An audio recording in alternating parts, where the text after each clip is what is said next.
Hi, Peter Helms here with Vigortransformations, and I want to talk to you about what happens as we age and what we can do to prevent injuries, to start moving our fascia, to release old injuries.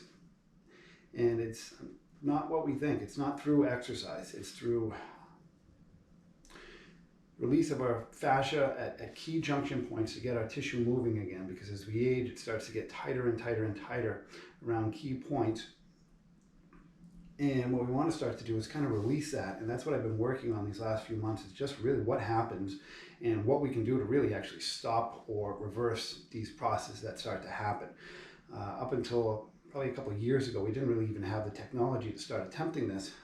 I tried to do this without any devices and realized it pretty much cannot be done. But started using Hypervolt. And I'm going to go through a couple key spots where we can start to loosen our fascia, and I'll continue making videos and whatnot and showing you what I've been working on. So what we're going to do is we're going to start with a key point, which is our hamstrings. As you all know, they end up really tight. Even a couple months ago, I was not able to actually touch the ground. I was so tight in my hamstrings and restricted movement. We end up locking our knees and sitting back. A lot of us, when we're walking with a stiff, straight leg. So our hamstrings really take a beating over the years, and they become tighter and tighter, and they start to kind of clock our pelvis. What we try to do is kind of hyper arch our back and all these different movement patterns that really aren't good for us, but we get stuck in them, unfortunately. So what I'm going to do, just put my leg up on anything, a chair. I'm going to find that kind of bony protrusion, okay, or anywhere kind of in here for that matter. You're going to find that there's a bunch of scar tissue here. So I'm going to turn the Hypervolt on a little bit. And I'm going to target this kind of key area. And what I want to do is kind of leave it there for about a minute, 2 minutes if you can. Sometimes I'll get tired of my other leg and switch. But as we sit there, the tissue's slowly, with the vibrations, starting to break up. And over time, by repeatedly doing this, we can really start to facilitate some great movement pattern here. I'm going to go into my next position, which is straight leg, dorsiflex the foot, same thing, going to attack that same spot. Now, another thing I've been working on too is, our core along here. I'll kind of talk about it a little bit. Our hips end up clocking and tilting, and especially men, myself included, end up kind of with a protruding belly.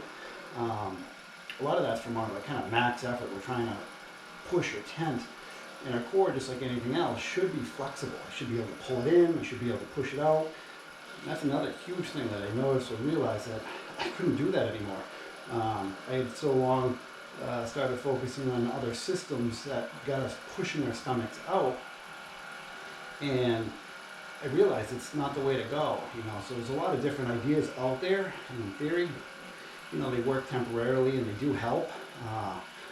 But I haven't yet found one that's everlasting and permanent. That's really why I've been searching through and using my knowledge and experience over the years to try and figure this out. And this is the first thing I've ever found that's truly helped me. I can cycle better, I can move better. The only thing I haven't gotten built up yet is my stamina. I'm still working on my flexibility. I'm going to switch that leg now. Pull that core in. Okay.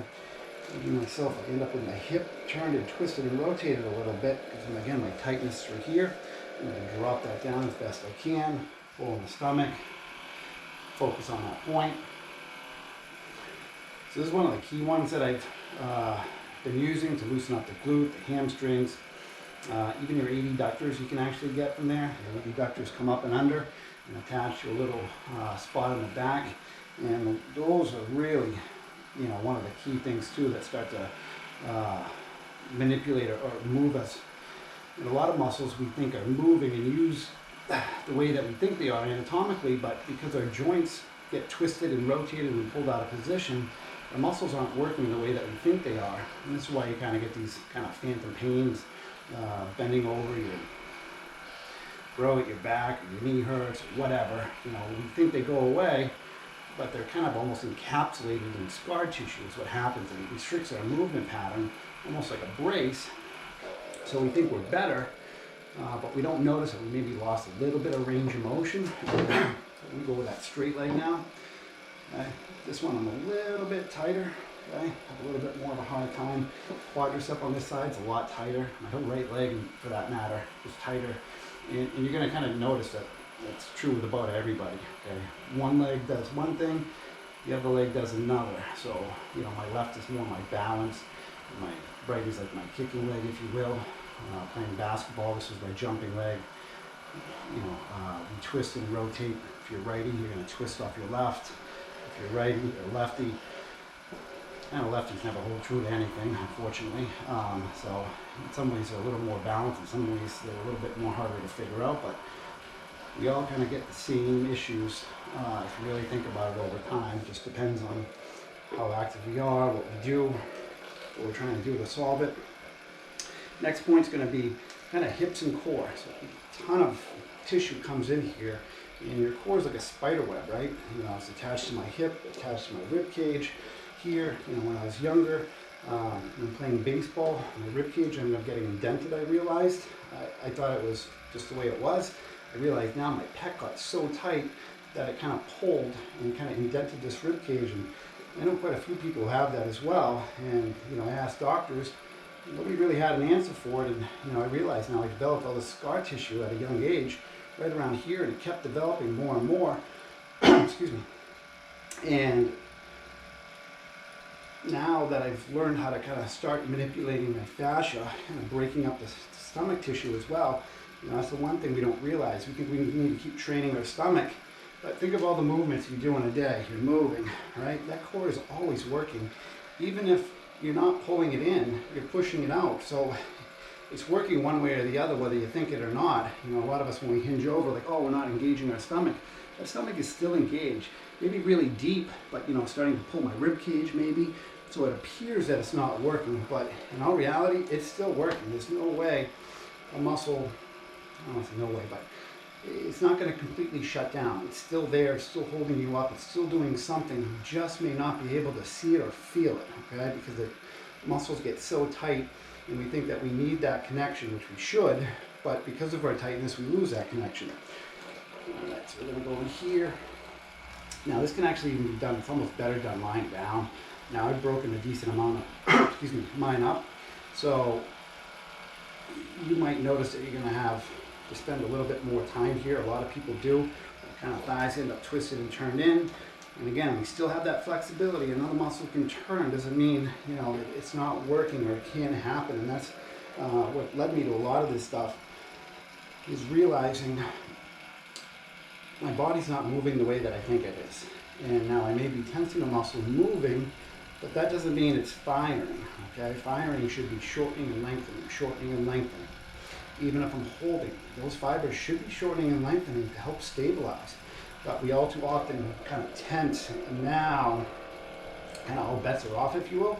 Now we got to use a lot more of our stabilizers, and that's where we all start to run into a lot of troubles using those stabilizers. And we think we can just kind of loosen them and everything will be fine. But we don't realize that our primaries have become so tight. So I'm actually kind of sneaking around here to my obliques. A lot of tissue develops here. Again, that's kind of why we get the love handles, if you will. Okay. Hip gets hiked up.